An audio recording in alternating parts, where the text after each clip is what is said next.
এই সরকার পুলিশকে আবার একটা লাঠিয়াল বাহিনীতে পরিণত করতে চায়। জনগণের কিন্তু পুলিশের বিরুদ্ধে অনেক অভিযোগ আছে। পুলিশ যে ধরনের অমানবিক জীবনযাপন করে, মানে পুলিশের যে অমানবিক জীবনযাপন, এটা যেটা আনইমাজিনেবল। এই পুলিশ সম্পর্কে আমাদের যে ধারণা, সেই ধারণাটা কি? সে পুলিশ হচ্ছে খারাপ, পুলিশ ঘুষ খায়, পুলিশ হচ্ছে দুর্নীতিগ্রস্ত, পুলিশ হচ্ছে চাঁদাবাজ, পুলিশের জমি দখল করে, মানুষের সম্পদ দখল করে বাসা থেকে উঠাই নিয়ে যায়।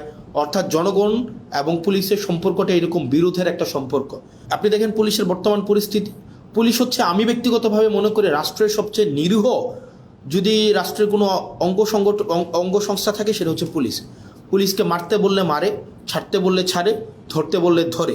পুলিশের এর বাইরে কিন্তু কিছু করার নাই। এই সংসদে আমার কাছে মনে হয়েছে যেই কমিশনগুলোর সবচেয়ে বেশি দরকার ছিল, তার মধ্যে অন্যতম একটা দরকারি একটা কমিশন ছিল পুলিশ সংস্কার কমিশন। দুঃখজনক বিষয় হচ্ছে এই কমিশনটা সংসদে উঠানোই হয় নাই। এই যে অর্ডিন্যান্সটা সংসদে উঠানোই হয় নাই। অর্থাৎ এটা আলোচনার জন্য, এটার প্রয়োজন আছে কিনা বা এটা কতটা প্রয়োজন, জনগণের জন্য কতটা প্রয়োজন, এটা নিয়ে আলোচনা করার জন্য সংসদে উঠানোই হয় নাই। মানে পুলিশ এই অভ্যুত্থানের অন্যতম একটা স্টেক হোল্ডার। তাদের রোল কী ছিল সেটা নিয়ে আমাদের পরবর্তীতে কথাবার্তা আছে, কিন্তু অন্যতম একটা স্টেক হোল্ডার। আমরা পরবর্তী রাষ্ট্র ব্যবস্থাটা যদি জনবান্ধব করতে চাই, তাহলে পুলিশের স্বাধীনতা না, পুলিশের সুরক্ষাটা আমাদের প্রয়োজন ছিল। কিন্তু দুঃখজনক বিষয় হচ্ছে সেটা নিয়ে এই সংসদে কোনো ধরনের কথা সরকারি দল বলতে দেয়নি। সরকারি দল এই অর্ডিন্যান্সটাকে জাস্ট ল্যাপস করে দিয়েছে। এবার আসেন এই সংস্কার কমিশনে কি ছিল আমাদের। আপনি যদি মনে করে দেখেন তো, আবু সাইদ হত্যা মামলার যে রায়টা হয়েছে, যেই এএসআই ছিল, উনি কিন্তু বারবার করে বলছিলেন যে আমার কোনো দোষ নাই, সরকার আমাকে নির্দেশ দিয়েছে, আমি সেই নির্দেশ অনুযায়ী গুলি করেছি। ঠিক সেটাই, পুলিশকে নির্দেশ দেওয়া হয়, সেই নির্দেশকে লফুল নাকি আনলফুল সেটাকে অ্যাসেস করা কিন্তু পুলিশের পক্ষে সেটা সম্ভব হয়ে ওঠে না। তো আমাদের যে পুলিশটা গড়ে উঠেছে, এই পুলিশ সম্পর্কে আমাদের যে ধারণা, সেই ধারণাটা কি? সে পুলিশ হচ্ছে খারাপ, পুলিশ ঘুষ খায়, পুলিশ হচ্ছে দুর্নীতিগ্রস্ত, পুলিশ হচ্ছে চাঁদাবাজ, পুলিশের জমি দখল করে, মানুষের সম্পদ দখল করে বাসা থেকে উঠাই নিয়ে যায়। অর্থাৎ জনগণ এবং পুলিশের সম্পর্কটা এরকম বিরোধের একটা সম্পর্ক। RICL TMX, যুগের পর যুগ স্থাপনা থাকে মজবুত। জনগণের বিরুদ্ধে পুলিশের যে একটা চিত্র আবহমান কাল থেকে প্রতিষ্ঠিত করা হয়েছে, এটা আসলে রাষ্ট্রের জন্য কোনো সুখকর নয়। পুলিশ কিন্তু জনগণের বিরুদ্ধে থাকার কথা ছিল না। পুলিশকে যেভাবে ঘুষখোর হিসেবে উপস্থাপন করা হয়েছে, রাষ্ট্র যেভাবে পুলিশকে হাতিয়ার বানিয়েছে দমনপীড়নের, সরকার যেভাবে দমনপীড়নের হাতিয়ার বানিয়েছে পুলিশকে, এটা হওয়ার কথা ছিল না। সেজন্য এই অভ্যুত্থানের পরে আমরা চেয়েছিলাম যে পুলিশকে একটা গুণগত সংস্কার হোক। কিভাবে গুণগত পুলিশের এই সংস্কারটা হোক? সেটা হচ্ছে, আমরা চেয়েছিলাম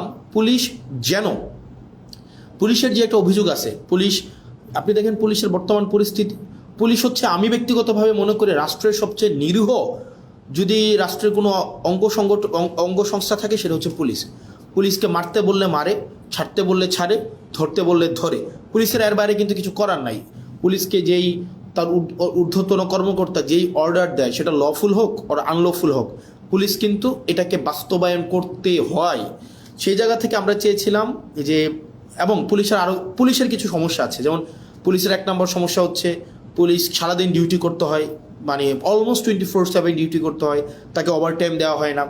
পুলিশ, আপনি যদি রাজারবাগ পুলিশ লাইনগুলোতে যান বা বাংলাদেশের থানাগুলোতে যান, আপনি গিয়ে দেখবেন পুলিশ যে ধরনের অমানবিক জীবনযাপন করে, মানে পুলিশের যে অমানবিক জীবনযাপন, এটা যেটা আনইমাজিনেবল। একটা অমানবিক জীবনের মধ্যে থেকে, এবং তার যে বেতন কাঠামো আছে সেটা নিয়ে কথা নাই বলি, তাকে ওভারটাইম দেওয়া হয় না। তাকে অলওয়েজ সিনিয়রদের যে অর্ডার, এটা আনলফুল হইলেও তাকে এটা বাস্তবায়ন করতে হয়। এবং তাকে এটা বাস্তবায়ন যদি না করে, তাহলে তার পদায়ন, তার পদোন্নতি, তার ট্রান্সফার, এই সবগুলোকে আটকে দেওয়া হয়, সবগুলোকে আটকে দেওয়া হয়। এবং দুঃখজনক বিষয় হচ্ছে, পুলিশ যদি সরকারের কোনো ইচ্ছার বাইরে যায়, অন্যায্যভাবে সরকার একটা অন্যায্য একটা অর্ডার করছে, এটার বাইরে যদি পুলিশ যায়, তার চাকরি অলমোস্ট ইম্পসিবল হয়ে ওঠে। এখন দেখেন পুলিশের এই যে ক্ষোভ, পুলিশের প্রতি যে এইসব অন্যায্য অবিচার করা হচ্ছে, তার পোস্টিং, প্রমোশন, পদোন্নতি সবগুলো রাজনৈতিক ইচ্ছার উপরে নির্ভর করা হচ্ছে। বাংলাদেশে পুলিশ যারা সরকারের যত বেশি পদলেহন করে, যারা সরকারের সবচেয়ে বেশি কাছাকাছি থাকে, যারা সরকারি দলকে সবসময় হচ্ছে পৃষ্ঠপোষকতা করে, তারা ভালো পোস্টিং পায়, তারা ভালো প্রমোশন পায়। সেজন্য সরকারের লিগ্যাল অর্ডার করুক অথবা আনলিগ্যাল অর্ডার করুক, এই কারণে পুলিশরা সবসময় চায় সরকারের মনোরঞ্জনের মধ্য দিয়ে ব্যস্ত থাকতে। এখন এই যে পুলিশের যত অভাব, পুলিশের যত প্রত্যাশা, পুলিশের যত চাওয়া পাওয়া, পুলিশের যত ক্ষোভ, এগুলা নিরসনের জন্য এই গভর্নমেন্ট একটা কাজ করেছিল, মানে ইন্টারিম গভর্নমেন্ট। সেটা ছিল পুলিশ গ্রিভিয়েন্স রিএড্রেস প্রোগ্রাম হাতে নিয়েছিল, অর্থাৎ পুলিশের ক্ষোভ নিরসন করা এবং ন্যায্যতার ভিত্তিতে পুলিশের যে প্রয়োজনগুলো সেগুলোকে নিশ্চিত করার জন্য পুলিশ গ্রিভিয়েন্স রিএড্রেস প্রোগ্রাম হাতে নিয়েছিল এই সংস্কার কমিশনে। অথচ বিএনপি সরকার সেটাকে বাতিল করে দিয়েছে। ভাই, একটা জিনিস বোঝেন আপনারা, পুলিশ তো একটা ডিসিপ্লিনারি ফোর্স, তার প্রয়োজন প্রত্যাশা চাওয়া পাওয়া সেগুলোর জন্য তো পুলিশ হচ্ছে আন্দোলন করতে পারবে না, কোথাও গিয়ে স্মারকলিপি দিতে পারবে না। তাকে যদি আপনি একটা হিলিং একটা ওয়ে না দেন, একটা উইন্ডো না দেন, তাহলে তার প্রয়োজন প্রত্যাশা সে কোথায় দিবে, মানে সেগুলো কার কাছে জানাবে?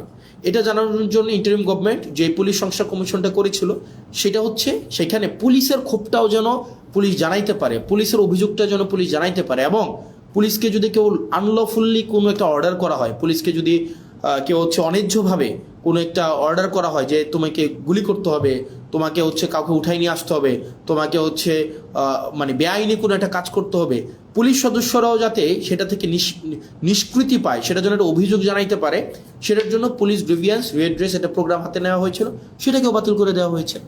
2 নম্বর হচ্ছে জনগণের কিন্তু পুলিশের বিরুদ্ধে অনেক অভিযোগ আছে। জনগণের যে পুলিশের বিরুদ্ধে অভিযোগ আছে সেটার জন্য সিটিজেন কমপ্লেইন এটা হচ্ছে management committee, citizen complain management committee, এটা করা হয়েছিল, এটাকেও বাতিল করে দেওয়া হয়েছে। মানে অভ্যুত্থান পরবর্তীতে পুলিশকে যুগোপযোগী করার জন্য, জনবান্ধব করার জন্য ইন্টারিম গভর্নমেন্ট যেই ধরনের পদক্ষেপগুলো হাতে নিয়েছিল তার মধ্যে পুলিশ সংস্কার কমিশন অন্যতম। আপনি সেটাকে সংসদে উঠানি নাই, আপনি সংসদে উঠানোর আগে সেটাকে বাতিল করে দিয়েছেন। তো সেই জায়গা থেকে পুলিশের প্রতি, পুলিশকে যে রাজনীতি আবার করবে না, রাজনৈতিক হাতিয়ারে আবার পরিণত করবে না, পুলিশের যে উপরের যে পোস্টিংগুলো আছে, যেখানে প্রমোশনগুলো আছে, সেগুলোকে যে আবার রাজনীতিক করবে না, সেটার নিশ্চয়তা কিন্তু না, এবং সেটা খুবই দুঃখজনক। তাহলে দেখেন, পুলিশকে আমাকে যুগোপযোগী করতে হবে, পুলিশকে জনবান্ধব করতে হবে, পুলিশকে রাষ্ট্রের লাঠিয়াল বাহিনী হিসেবে, পুলিশকে যদি আমি রাষ্ট্রের লাঠিয়াল বাহিনীতে পরিণত করি, এবং পুলিশকে যদি ছাড়তে বললে, পুলিশ আমাদেরকে মাঝে মাঝে এসে বলে যে ভাই আমাদের পরিণতি হয়েছে এটা, সরকার ছাড়তে বললে ছাড়ি, মারতে বললে মারি, ধরতে বললে ধরি, অর্থাৎ আমাদের এই তথৈবচ অবস্থা। এখন এই তথৈবচ অবস্থা থেকে মুক্তির জন্য পুলিশ শুধুমাত্র লিগ্যাল অর্ডারটা বাস্তবায়ন করবে, এবং পুলিশ সরকারের লাঠিয়াল বাহিনী হইবে না, পুলিশ জনবান্ধব হবে, পুলিশ জনগণের হবে। সেটার জন্যই কিন্তু হচ্ছে সংস্কার কমিশনটা করা হয়েছিল। দুঃখজনক বিষয় হচ্ছে এই সংস্কার কমিশন, এই সরকার এটাকে ল্যাপস করে দিয়েছে, এটাকে উঠাইয়ে নাই। তার মানে এই সরকার যে অ্যাটিটিউড, এই সরকারের যে মনোভাব পুলিশকে নিয়ে, এই সরকারের যে চাওয়া পাওয়া পুলিশকে নিয়ে, সেটা হচ্ছে এই সরকার পুলিশকে আবার একটা লাঠিয়াল বাহিনীতে পরিণত করতে চায়। কারণ সে যতই বলুক আমরা এগুলাকে বিবেচনা করব, আমরা এটাকে আরও বেশি সুন্দর করে, আরও বেশি শক্ত করে নিয়মের মধ্য দিয়ে এটাকে করব, আলটিমেটলি কিন্তু এটা করছে না, বা করবে কিনা সেটা কিন্তু আমরা আস্থা পাচ্ছি না। পরবর্তীতে যদি আরও ভালো সংস্কার কমিশন আপনি করতেন, তাহলে এই কমিশনটাকে আপনি স্বীকৃতি দিয়ে পরবর্তীতে আপনি ভালো সংস্কার কমিশন করতেন, আপনি কিন্তু সেটা করেন নাই। তার মানে পুলিশ সংস্কার কমিশনেরকে বাতিল করার মধ্য দিয়ে এই সরকারের মনোভাব কি বা কোন দিকে যাচ্ছে সেটা কিন্তু আমরা বুঝতে পারি।